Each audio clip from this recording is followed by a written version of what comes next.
আমি সঙ্গীত বিক্রেতা। অ্যাজ লিরিসিস্ট কম্পোজার আমাদের লিমিটেশন থাকে যে আমরা কত ক্রিয়েট করতে পারি। বছরে 10টা ছবি মানে হচ্ছে যদি 3টে করেও গান থাকে 30টা গান। সব যে আমার ডায়েরির গান তা তো নয়, কিছু তো বানাতে হচ্ছে। একটা গান বানাতে হয়তো আমার একদিনে আমি বানিয়ে ফেললাম, কিন্তু পরের গানটা যে আমি একদিনে বানাবো তার কোনো গ্যারান্টি নেই, সেটা বানাতে আমার 20 দিনও লাগতে পারে। এই যে ক্রিয়েটিভিটির একটা প্রেশার আর কি, সেই সময় আমার মনে হয়েছিল I needed a break. Post COVID আর মনে হয়নি। কেউ ছবি রিলিজ করতে সবাই ভয় পাচ্ছে আর কি, কারণ কিচ্ছু চলছে না, একটা হতাশার মাহল আর কি। মানে এটা 23 অব্দি বেশ হতাশা ছিল।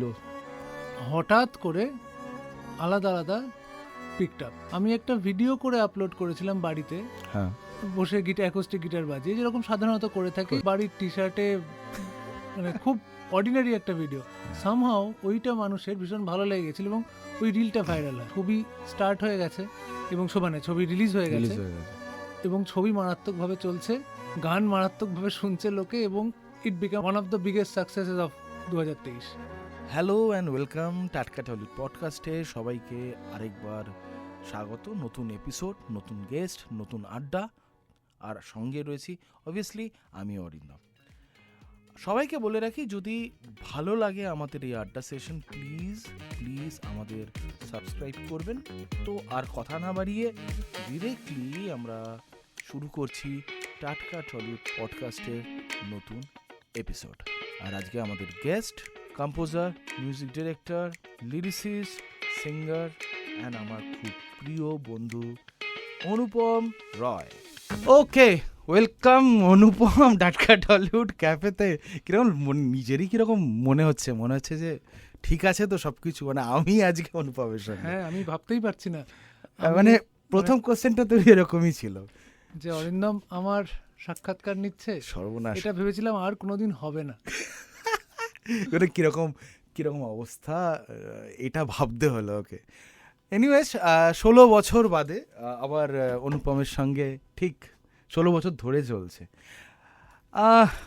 কেমন আছিস বল? ভালো।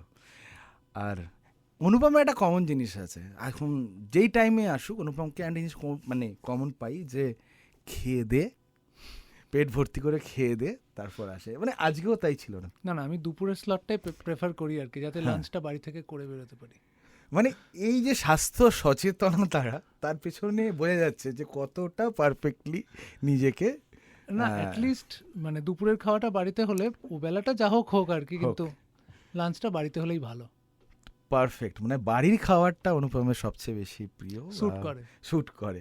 আর বাইরে কি খাওয়া দাওয়া, হ্যাঁ, বাইরে বেরোয় যখন, বাইরে তো খেতে হয়, তাই জন্য একবেলা অ্যাটলিস্ট বাড়ির হোক। এবার আসি আসল কথায়, সিনেমার কথায়, যে কৌশিক গাঙ্গুলির সঙ্গে তোর একটা লম্বা রিলেশন চলছে, এবং একটা জিনিস খুব কমনলি আমি দেখেছি যে এরকমই তোর সঙ্গে সৃজিতদার combination, all back to back hits musically, এবং কৌশিক গাঙ্গুলির সঙ্গে তোর কম্বিনেশন প্রচণ্ড সাকসেসফুল। হ্যাঁ, সো এটা কত নম্বর প্রজেক্ট হচ্ছে কৌশিক, মনে আছে না? মনে হয়নি, প্রায় 8, 9, 10-এর কাছাকাছি চলে যাচ্ছে। কারণ এই দেখ, সৃজিত দা আমায় প্রথম সুযোগ দিয়েছিল, ঠিক সুযোগ দেওয়ার পরে আমি কলকাতায় আসি।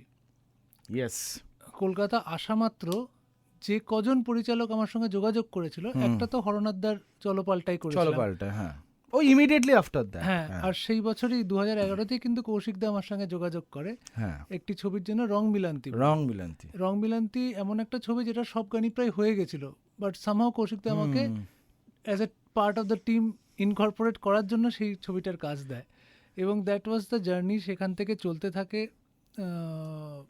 আমার গান কৌশিকদার ছবির জন্য যেগুলো বানায়, সেগুলো একদমই আলাদা হয় অন্য গানগুলোর থেকে, আলাদা আস্তে আস্তে ডেভেলপ করেছে আর কি আমাদের কমরেডরিটা বল বা আমাদের পার্টনারশিপটা আর কি। এবং আমি এখন অনেক ভালো বুঝতে পারি যে কৌশিকদার কোন গানগুলো ভালো লাগে, কোন সুর ভালো লাগে।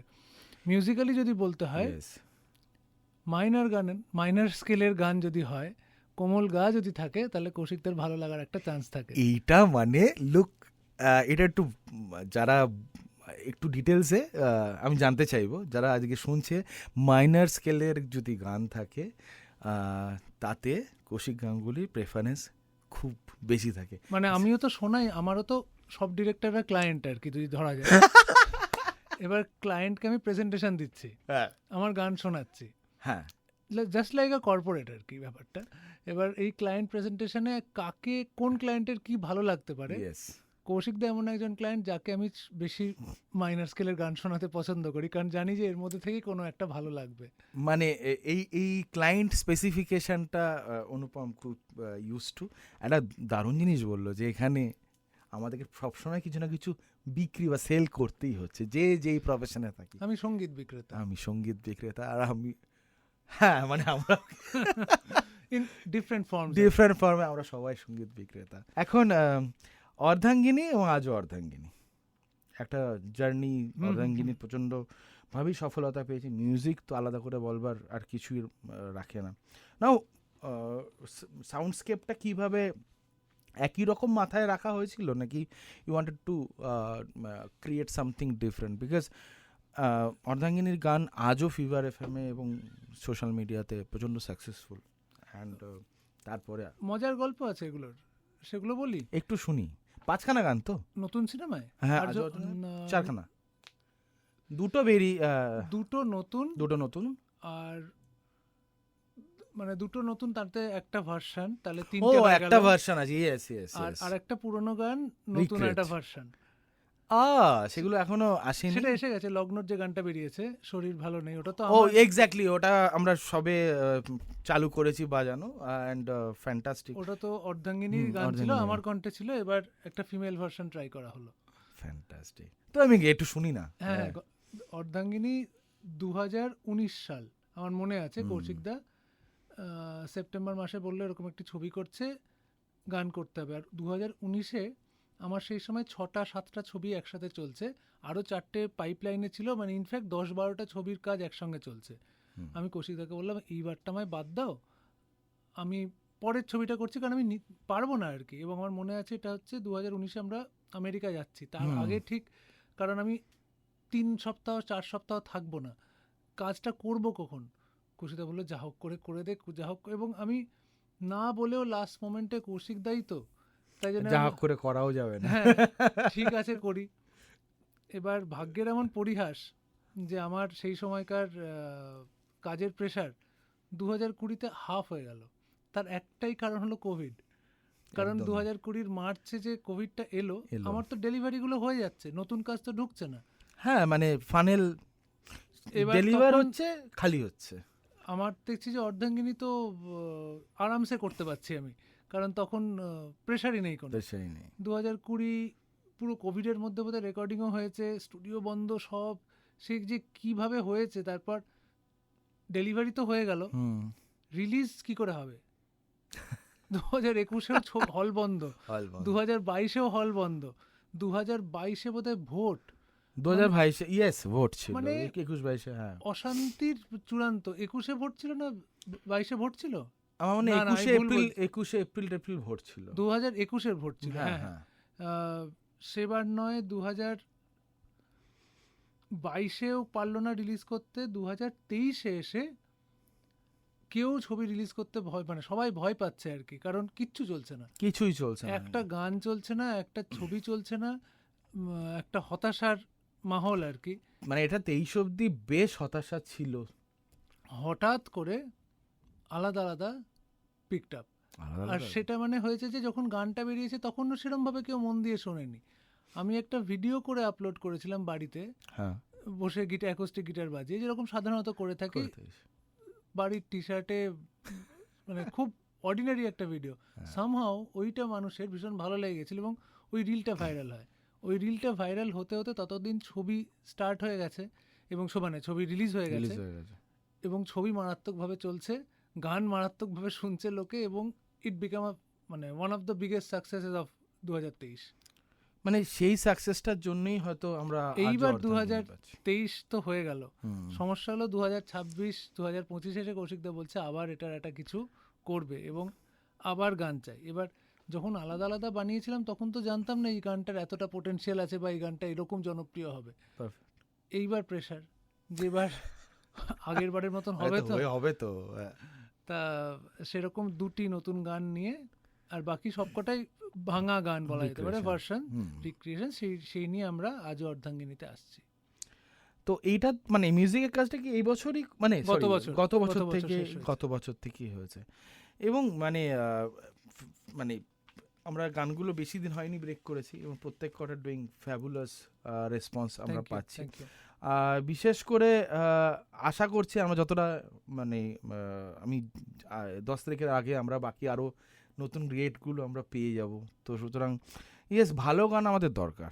ভালো গান, হ্যাঁ মানে তোর মিউজিকের একটা কনস্ট্যান্ট একটা ভালো গানের একটা প্রতিশ্রুতি থাকে। আমরা সেভাবে অনুপম আসছে মানে কিছু অবশ্যই আমরা ভালো এক্সপেক্ট করি। আর combination between Koushik da and Anupam is great, fabulous. Thank and you. লেখাটা কৌশিক দা হিমসেলফ ফ্যান, মানে অসাধারণ রাইটার। হ্যাঁ, হ্যাঁ, হ্যাঁ।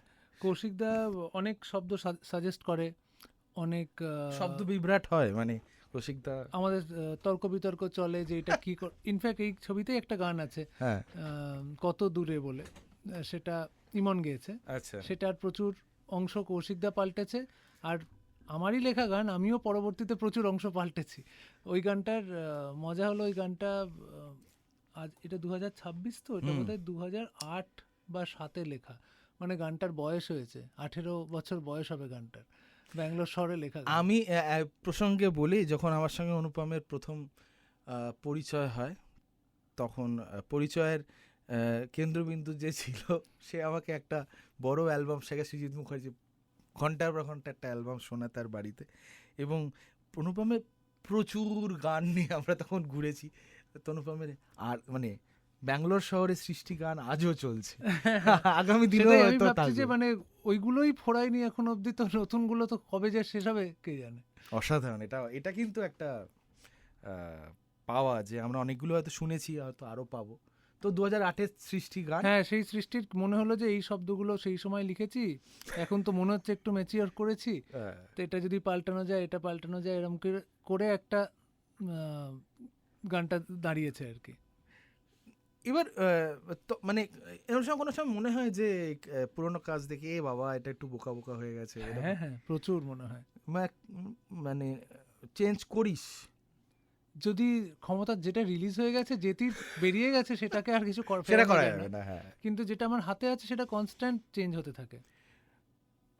তো এবার আমার একটা কথা বল যে 16 বছর, হ্যাঁ 16 বছর কম বেশি ইন্ডাস্ট্রিতে তুই কাজ করছিস। 16 এই বছরে পুজোয় 16 হবে, ইয়েস, আমার অক্টোবরে পুজো থেকে পুজো গুনতে হয়। পুজো থেকে পুজো গুনতে হবে আমরা ঠিক আছে, একদমই 16 বছর বাদে। কিন্তু তোর সাথে আলাপ অগস্ট মাসেই বোধহয়, কারণ মিউজিক অগাস্ট। লঞ্চটা অগস্ট হয়েছিল। তো 16 বছরে ইন্ডাস্ট্রি কতটা বদলেছে তোর কি মনে হয়? একটা সময় মনে আছে যখন তুই কর্পোরেটে কাজ করতিস, তখন একটা সেটেলড ওয়েল এস্টাবলিশড কাজ থেকে কলকাতা আসে, ইট ওয়াজ ভেরি চ্যালেঞ্জিং যে স্টেপটা তোর নেওয়া। আজকে দাঁড়িয়ে অনেকেই হয়তো এই জিনিসটা ভয় পাবে, অনেকে করতে পারেও না। আজকে দাঁড়িয়ে মানে ফিল্ম ইন্ডাস্ট্রি কোন জায়গায় তোর কাছে মনে হয় যে? ফিল্ম ইন্ডাস্ট্রি যখন আমি এসেছিলাম, আমি তো সবই নতুন দেখছিলাম, একদমই, এবং সৃজিত দা নতুন, তুই নতুন, যা সব। করছি সব নতুন হচ্ছে এবং আর কি। ধারাটাও নতুন ছিল। এইবার যেটা হয়েছে যে শুরুর দিকে প্রোগ্রেসটা আর কি চোখে পড়ছিল, এবার প্রোগ্রেস হতে হতে গিয়ে পোস্ট কোভিড বলা যেতে পারে, মানে এটা খুব ইম্পর্ট্যান্ট একটা ল্যান্ডমার্ক, যে কোভিডের আগে অবধি এভরিথিং ওয়াজ হাঙ্কি ডোরি, সব চলছে, হঠাৎ একটা স্ট্যাগনেশন আমি লক্ষ্য করি আর কি। এবং এখনও যেটার মধ্যে দিয়ে আমরা হয়তো যাচ্ছি, এবং আমরা যখন কাজ করতে শুরু করেছি তখনও প্রচুর ইউথ ওরিয়েন্টেড ছবি হচ্ছে। ইদানিং গত বেশ কয়েক বছর আর কি খুব যে ইউথ কেন্দ্রিক ছবি হচ্ছে তা নয়, এবং সেটা একটা ভাবার বিষয় যে না, আমরা যে ইউথ কেন্দ্রিক ছবি করতে প্রডিউসার্সরা ভয় পাচ্ছে। আমি জানি না কি ব্যাপারটা এক্স্যাক্টলি, যে ডিরেক্টরসরা এরকম গল্প আনছে না, নাকি প্রডিউসার এরকম গল্প চাইছে না, এক্স্যাক্টলি, মানে দুটোই হয়তো বা এরকম নায়কই পাচ্ছে না যাকে কাস্ট করা যায়। অনেক রকম চিন্তা ভাবনা নিশ্চয় আছে, যে ফেস ভ্যালু তো একটা ইম্পর্টেন্ট হয়, মানে যে কার কাঁধে ছবিটা নিয়ে সে টানবে আর কি। এবার এইসব মিলিয়ে একটা স্ট্যাগনেন্ট জায়গা বলা যেতে পারে, এটা আমার বিশ্বাস যে কেটে যাবে। মানে স্ট্যাগনেন্ট কথাটা একদম পারফেক্ট, যে আমরা যারা এই পরের লাইনটায় রয়েছি, আমরা দেখি সেই অ্যাক্টর অ্যাক্ট্রেসরাই এখনও টানতে হচ্ছে তাদেরকে, নতুন কেউ এসে যে ধারাটাকে এগিয়ে নিয়ে যাওয়া, হুম হুম বরঞ্চ মিউজিকে অনেক এসছে। হ্যাঁ হ্যাঁ ইভেন যখন তুই ঢুকেছিস তার সমসাময়িক আগে সব প্রথাগত মিউজিশিয়ানসরাই, আমি বলবো যে তারাই কাজ করেছে। তারপরও তারা এখনও কাজ করছে, সেই ইন্দ্রদীপ দাশগুপ্ত, সেই জিৎ গাঙ্গুলি হয়তো এখনও কাজ করছে। তুই যখন এসেছিস তার লোকে কিন্তু সাহস পেয়েছে যে আচ্ছা আমিও পারি। বা প্রোডিউসার্সরাও সাহস পেয়েছে Producersরাও সাহস যে পেয়ে- নতুন রকম সাউন্ড করলেও সেটা অ্যাকসেপ্টেড হতে পারে। অ্যাকসেপ্টেড, এটা বড় কথা যে আমাদের মনে হয় নতুন নায়ক নায়িকাকে বাংলা সিনেমার লোকজন, মানে অডিয়েন্স একদমই অ্যাকসেপ্ট করতে চায় বলে মনে হয় না। মানে আমি জানি না, এটা তো মানে আলোচনার বিষয়। আর সাউন্ডও মানে ইন্ডাস্ট্রি চেঞ্জ বলতে সাউন্ডও অনেকটা পাল্টেছে, যেটা একসময় আমরা অল্টারনেটিভ ভেবে ভাবতাম। মানে আমি যে সাউন্ডটা করার চেষ্টা করতাম সেটা তো সেই সময় প্রথাগত সাউন্ড ছিল না, একদমই না, মানে এখন সেই সময় সেইটাই soundটা একদমই মানে মোটামুটি একটা মেইন স্ট্রিম সাউন্ড হয়ে দাঁড়াচ্ছে, যেটা একটা মনোটনি ক্রিয়েট করছে। মানে তোর সাউন্ডটাকে একটা সময় একটা ফ্রেশ সাউন্ড হিসাবে আমরা ট্রিট করতাম, হ্যাঁ। তারপরে ওটাই একটা সেট হয়ে গেল। এখন সবাই ওই কাছাকাছি একটা মিউজিক করছে এবং সবাই চাইছে একটা প্রথাতেই হাঁটতে। এটা খুব মুশকিল একটা বিষয়। এটাকে ভাঙতে হবে। রিসেন্ট টাইমে তোর কোনো এরকম অ্যালবাম মনে হয় কোনো সিনেমা যেটা তুই কাজ করিসনি কিন্তু তোর অ্যালবাম হিসাবে খুব ভালো লেগেছে রিসেন্ট টাইমে? এই রে, ডিফিকাল্ট কোশ্চেন, আমি জানি ডিফিকাল্ট। এই অনেকগুলো ছেড়ে- প্রশ্ন, এই প্রশ্নটা ছেড়ে দিলে ছেড়ে আমি দে। বলছি রিসেন্টলি আমি একটা সিনেমা বেরোলো অভিমান, তো অ্যালবামটা খুব মিক্স, মানে ভালো আচ্ছা। লেগেছে। ইন্দ্রদীপ তার আচ্ছা। কিছু কাজ এবং এবং ভালোই করছে, অ্যাজ এ রেসপন্সও খুব ভালো। কিন্তু সেখানে একটা মজার জিনিস আছে, সেই জিনিসটা হচ্ছে সৃজিতের একটা গান আছে। ইয়েস, সৃজিত ওটাই বোধহয় সবচেয়ে বেশি ওয়ার্ক করেছে। বিভৎস কাজ করছে হঠাৎ করে। অ্যান্ড সারপ্রাইজিংলি আমি বলছি, আজকেও ইন্টারভিউর আগে যখন আমি কোশ্চেনগুলো আলোচনা করছি with my music manager, Sukanta ছিল, অরিত্র, সব ডিসকাস করছি, আমাকে সবাই বলেছে এটা অনুপমের মিউজিক। না না না, এবার আমি বলি কে, ধারা সৃজিত দাকে বলছি তুই আমি গানটা খুবই ভালো কাজ করছে। লাস্ট 2 weeks 3 weeks হয়ে, হ্যাঁ 2 weeks মোর দ্যান হয়ে গেল যে সিনেমাটা রিলিজ হওয়ার পরও কন্টিনিউয়াসলি কাজ করছে। তো এটা সৃজিতাকে তুই উইশ করেছিস? হ্যাঁ হ্যাঁ, কথা হয়েছে। কি বললো সৃজিত? পাঠিয়েছে কে রে, কেমন হলো, কিছু বললো? সব কথা হয়েছে, চিন্তা করিস না, সব কিছুকে প্রকাশ্যে বলবো। আর এটা কিছু জানতে পারবো না, কি বলবো, মানে ধর প্রথম কিভাবে পাঠালো, তোকে শখ দিল কিনা? পাঠানো না, আমি তো আগেই শুনে নিয়েছি, উই হ্যাড আ চ্যাট এটা, এবং এই গানটা নিয়ে আমরা অনেকবার কথা হয়েছে আর কি, Okay. একবার না। ওকে, গ্রেট। এই এই আজও অর্ধাঙ্গিনীর কোন গানটা সবচেয়ে তোর কাছে সবচেয়ে কাছের বলে তোর মনে হয়? সব গানই কাছে, কিন্তু একটা যদি এই গানটা শোনাই শুনতে তাহলে চাই, একটু। হ্যাঁ মানে ওটাই আমি শুনতে চাই, যে গানটা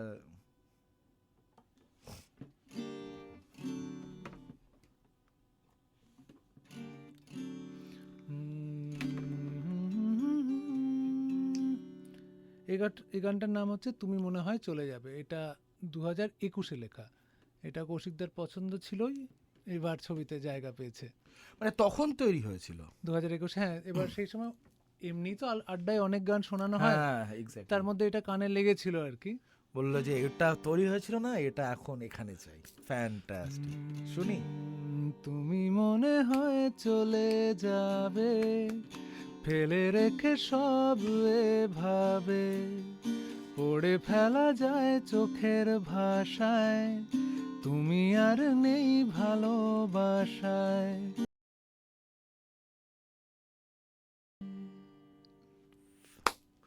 অসাধারণ।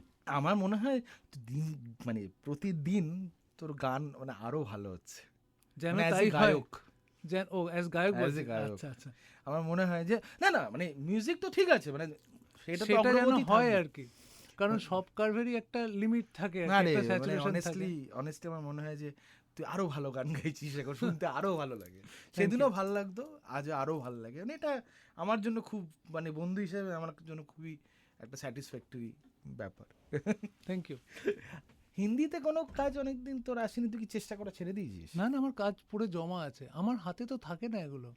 একটু শুনি না, একটু বল না যে ন্যাশনালি কি। দুটো কাজ পড়ে জমা আছে, একটা সুজিতদার একটা প্রোডাকশন পড়ে মানে কাজটা অনেক দিন আগেই ডেলিভার্ড হয়ে গেছে। আর 2 হলো যে একটা জিমি শেরগিলের একটা ছবি আসার কথা, আচ্ছা। তোমার মেয়ে, প্রেম মোদির ডিরেকশন, ওটাতেও 2টো গান জমা আছে। সেগুলো এক একটা ছবি হয় 4-5 বছর ধরে মনে হয়, আমি নিজেও ভুলে যাই কবে কোন গান বানিয়েছি, কোন ছবি রিলিজ হচ্ছে।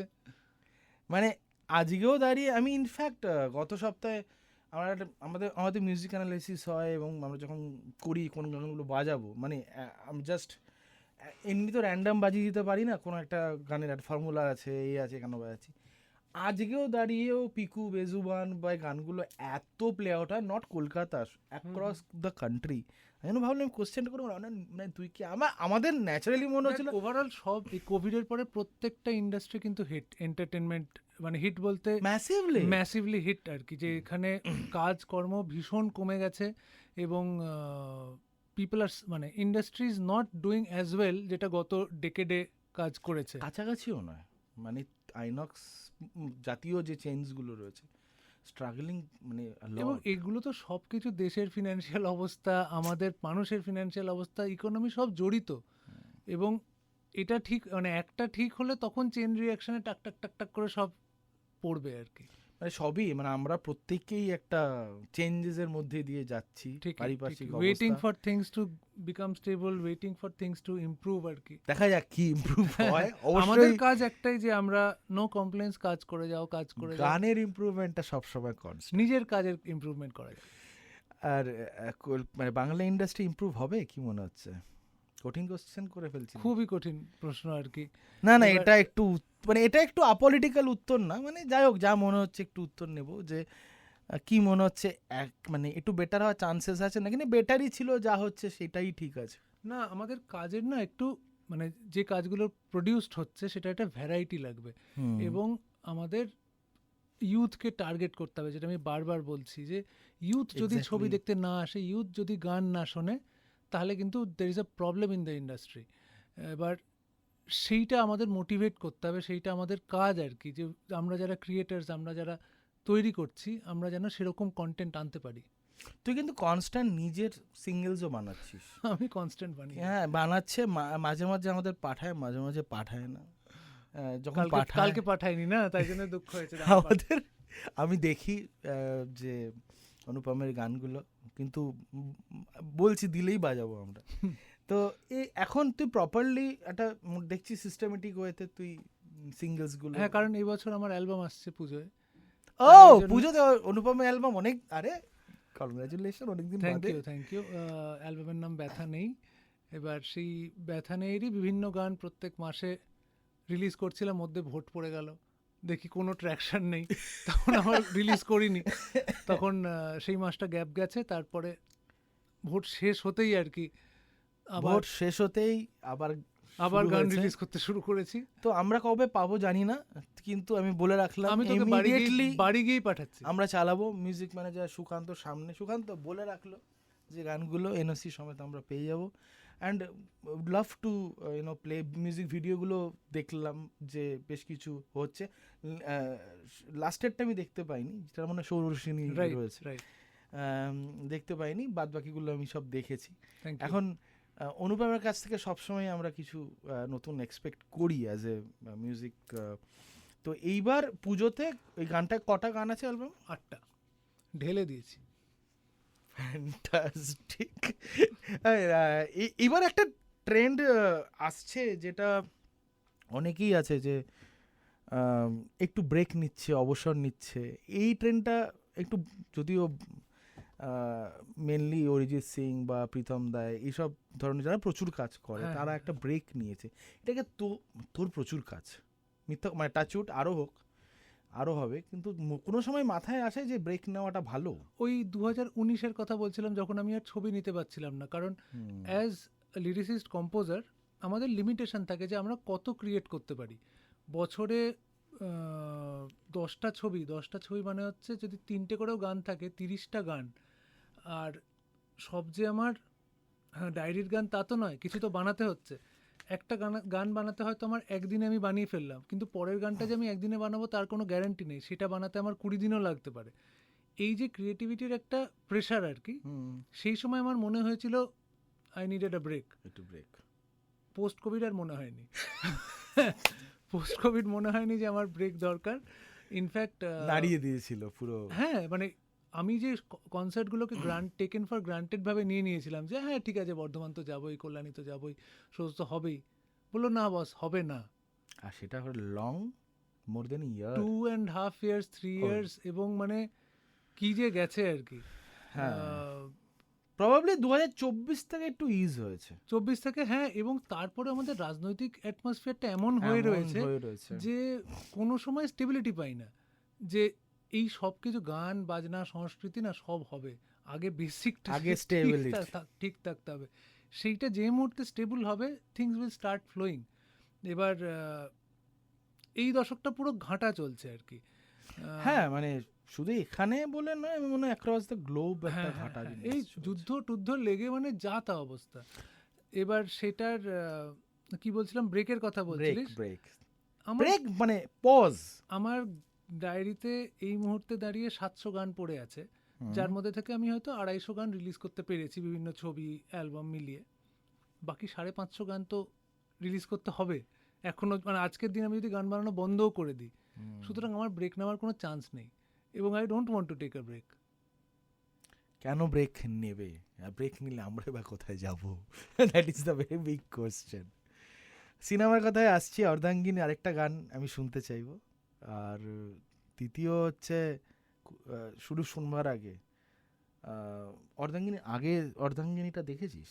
হ্যাঁ, আমার প্রিমিয়ারে দেখেছিস। আর এইটার দেখার সুযোগ হয়েছে? না এটা এখনো দেখার সুযোগ হয়নি। যাই হোক, তো তা কৌশিকদার সম্বন্ধে একটু বল। কৌশিকদার সম্বন্ধে তোর কি অভিজ্ঞতা? কৌশিকদার ছবির এই যে ধর আমরা যখন বড় হচ্ছি, তুই আমি একসাথেই বড় হয়েছি একদমই, এবং তখন কিন্তু বাংলা ছবি নিয়ে আমরা যে খুব এক্সাইটেড থাকতাম ছোটবেলায় তা নয়। একমাত্র ঋতুপর্ণ ঘোষের ছবি দেখতাম, এবং টেলিভিশনে প্রচুর টেলিফিল্মস হতো যেগুলো আমরা খুব পছন্দ করতাম, দেখতামই। অঞ্জন দত্ত একজন ক্যারেক্টার, কৌশিক গাঙ্গুলি একজন ক্যারেক্টার, সুদেশ নাদি সেই সময়, রানাদা Sudesh Nadi as a director. এবার সেই সময় ওইগুলোর জন্য আমরা অপেক্ষা করে থাকতাম যে ইটিভি হোক বা সেই টিভিগুলোতে, মানে জি বা ইটিভি, তাতে কি টেলিফিল্মস আসছে, এবং সেই সময় কৌশিকদের টেলিফিল্মগুলো খুব ভালো লাগতো। তারপরে ওয়ারিস বলে একটা ছবি করলো। ওয়ারিসটা যখন আমি তখন ব্যাঙ্গালোরে থাকি, আমি কলকাতায় দেখতেও পাইনি, ওটা যখন ব্যাঙ্গালোরে দেখলাম আর কি, দেখে খুব ভালো লাগলো। মনে হলো যে এরকম ছবি তো চাইছিলাম আর কি, হোক এরকম ধরনের ছবি। আর করতে করতে সেই মানুষের সঙ্গে আলাপ হয়ে গেল এই চলচ্চিত্র জগতে এসে। Koushik da has always been very kind to me, very fond of me, আমার গানকে ভীষণ সম্মান করে, ভালোবাসে এবং যথাযথভাবে ব্যবহার করে ছবি। কোলাবোরেশনে বোঝাই যায়। হ্যাঁ, আমিও মুখিয়েই থাকি আর কি, যে কৌশিকদা যদি বলে যে working on a next film, বললাম লেটস ডু। সুতরাং it has always been very good. আর একটা কি বলার ছিল, I also admire Koushik Ganguly as an actor. মানে আমি যদি সেই ছবিতে নাও থাকি, কৌশিকদা যদি সেই ছবিতে অভিনয় করে, he is one of the মানে ফ্যাক্টরস যেটার জন্য আমি ছবিটা দেখবো, যে he is going to perform like a lion. আমাদের মানে কালকে একটা অফিসে একটা আড্ডা সেশন হচ্ছিল, মানে বিকজ অবভিয়াসলি গান নিয়ে কথা হচ্ছিল, মাঝে মাঝে হয় কফি সেশন। সেখানে আমাদের মেন ডিবেটের জায়গা ছিল হচ্ছে Koushik Ganguly as a director না Koushik Ganguly as an actor, কোনটা বেটার। তো ব্যক্তিগতভাবে এটা খুবই ব্যক্তিগত বিষয় যে আমি কৌশিক গাঙ্গুলিকে একজন অ্যাক্টর বিশাল মনে করি, বিশাল। মানে উনি ন্যাশনাল লেভেলে ওনার আরও যাওয়া উচিত ছিল বলে আমার মনে হয়, কিন্তু উনি কোনোভাবেই কম নয়। অনুচিতের তো ব্যাপার না, বাট হ্যাঁ কৌশিকদা সত্যি সত্যি আন্তর্জাতিক মানের একজন অভিনেতা। আর যদি ব্যক্তিগত গেইনস বলা যেতে পারে, তাহলে I would also love him as a director. কৌশিকদার ছবি করলে আমার একটা সুযোগ হতে পারে। মানে আমরা এই সমস্ত মানে ব্যক্তি রয়েছে, এক ডিরেক্টর একটা যেভাবেই রয়েছে বলে আমরা লাকি। কত দূরে সেই সময় হয়তো ব্যাঙ্গালোর বা কোথাও ছিলিস, সেই সময় সেই দূরের ব্যথা থেকে এই গানের সৃষ্টি। আমরা আরো মুখিয়ে থাকবো সিনেমাটা দেখবার জন্য। ট্রিভিয়া দিতে পারি গানটার। প্লিজ। অরিজিনাল লাইন ছিল আমাদের বেতার জীবন আকাশে ওড়ে। আসলে তখন তো কলকাতা শহরে কথা হতে গেলে মোবাইল ফোনে কথা বলতে হবে, তো সেই ওয়্যারলেস যে একটা যোগাযোগ এবং বেতার জীবন ছিল, সেটা কৌশিকদার ছবিতে বেতার জীবনের কোনো জায়গা ছিল না, কারণ এখানে তো অন্য পার্সপেক্টিভ। কৌশিকদা বলে ওটাকে না বেকার করে দে, বেতারকে বেকার, ঠিক আছে তাই হোক। সো বেসিক্যালি চেঞ্জ তো হতেই থাকবে, যেটা আগেও বলেছে, ওয়ার্ড চেঞ্জ হবে, গানের জিনিস মানে বিষয়বস্তু চেঞ্জ হতে পারে, কিন্তু সৃষ্টি চলতে থাকবে। অনুপমকে প্রতি মাসে আমরা পেতে চাইব, and Anupam is very important for Fever FM, and আমাদের কোলাবোরেশন লাস্ট 16 ইয়ার্স ধরে amazing. Thank you for all your support and love and প্রচুর ভালো কাজ দেওয়ার জন্য constantly. So thank you very much. Thank you. দেখা হচ্ছে, কথা হচ্ছে, আড্ডা হচ্ছে। ঠিক আছে। তো কেমন লাগলো আমাদের এই পডকাস্ট? প্লিজ আমাদেরকে জানাতে ভুলবেন না, সাবস্ক্রাইব করতেও ভুলবেন না আমাদের ইউটিউব চ্যানেলকে। আর যদি কোনো রকমভাবে কোনো সাজেশান থাকে, ভালো লাগলো, খারাপ লাগলো, প্লিজ আমাদেরকে কমেন্ট করে জানাবেন। আপনাদের সমস্ত এরকম সাজেশনসই আমাদেরকে আরও সাহায্য করবে আরও বেটার প্রোডাক্ট তৈরি করতে। থ্যাংক ইউ ফিভার 104 FM, এবং থ্যাংক ইউ বাংলা ফিভারের সমস্ত অডিয়েন্সকে, সমস্ত শ্রোতাদেরকে, সমস্ত দর্শককে। Thank you very much. খুব তাড়াতাড়ি ফিরবো নতুন এপিসোডে, নতুন গেস্ট নিয়ে।